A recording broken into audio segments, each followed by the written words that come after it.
Hi everyone, how are you? I'm Sil and this is Slow Easy English. Thank you for joining me on another video.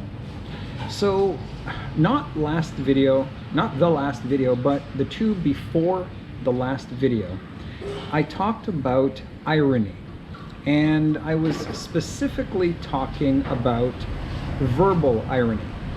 In this video, I want to talk about irony again, but it's a different type of irony. It's called situational irony. Even native English speakers often confuse the word ironic with coincidence. So even if you are a native English speaker and you're not clear of the difference, you might find this video helpful.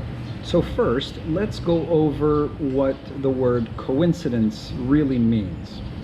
A coincidence is when two events happen at around the same time by chance. If chance is not involved, it's probably not a coincidence. So two events that happen together at the same time by chance, and it's a very unusual thing or surprising thing that they happened together. For example, let's say you go to Mexico for a holiday.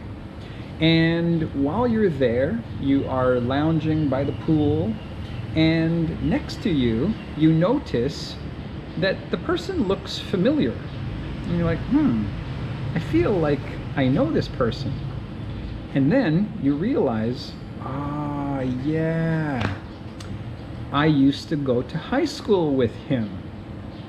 And then you say, hey, did you go to so-and-so high school? And then he said, yeah. And then you realize, okay, it is that person that you thought it was.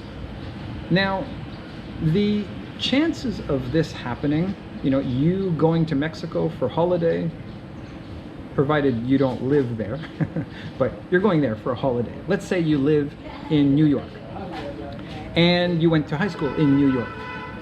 And just by chance, you didn't plan it, but now you're in Mexico, and somebody that you went to high school with is also in Mexico at the same resort, sitting at the pool at the same time as you.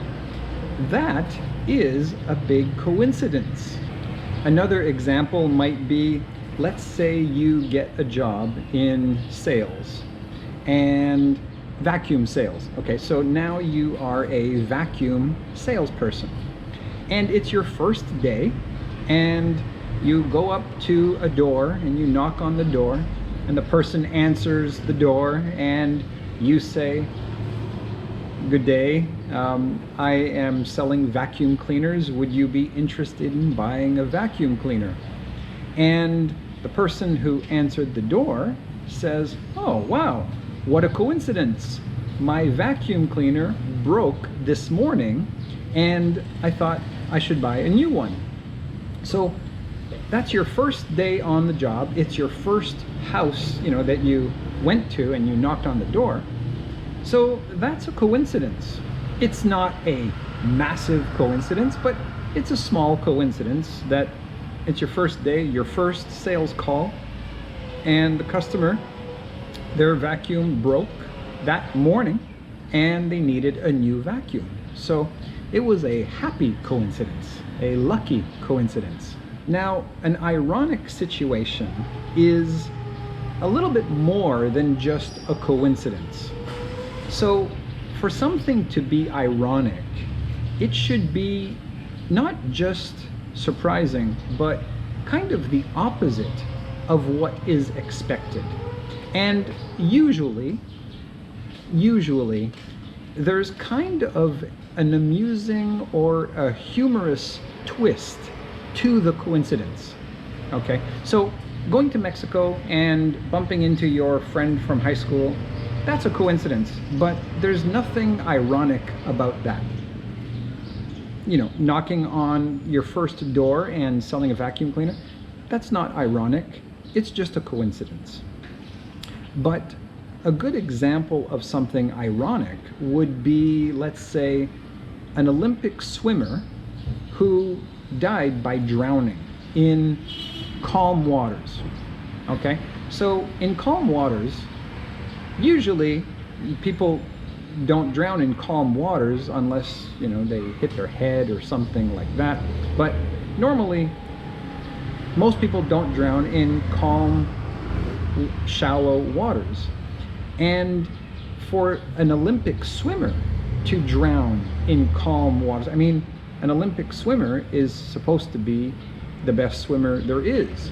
So for that to happen, a swimmer drowning, that is ironic.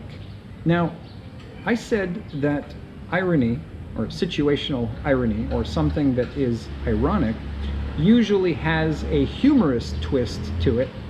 Of course, someone dying, even if it's an Olympic swimmer drowning, the death is not funny, of course, but the situation is slightly humorous, okay?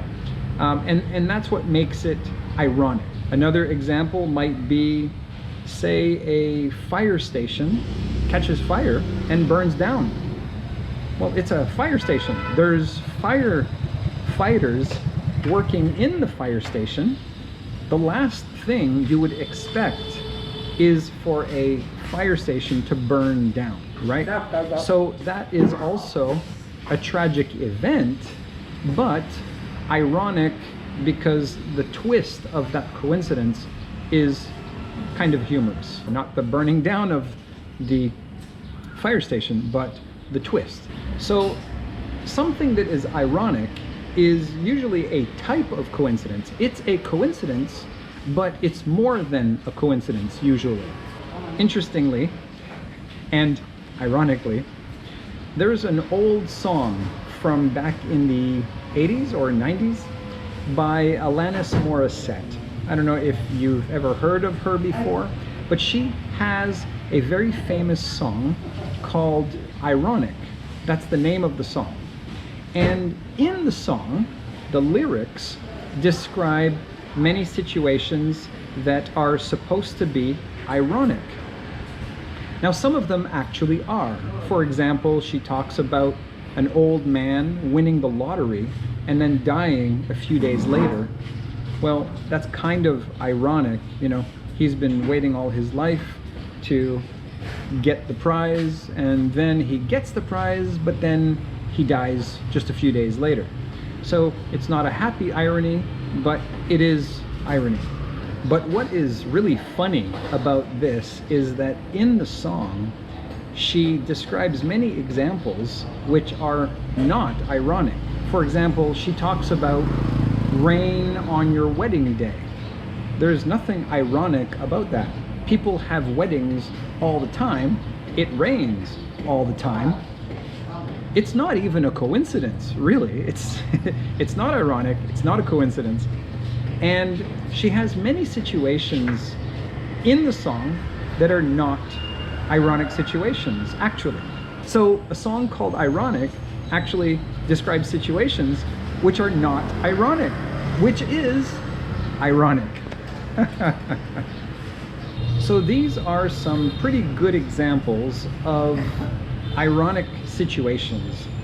And the word irony or ironic, when talking about situational irony, is very difficult to define in words. It's something you kind of just get it, you know, from examples. So that's my video. I hope these examples helped you understand a little bit better the difference between irony, or something that is ironic, and coincidence, or something that is coincidental. And if you have any questions or comments, please feel free to leave them in the comments section, and I will try to answer them as soon as I can. Thanks for watching. I will see you in the next video. Bye.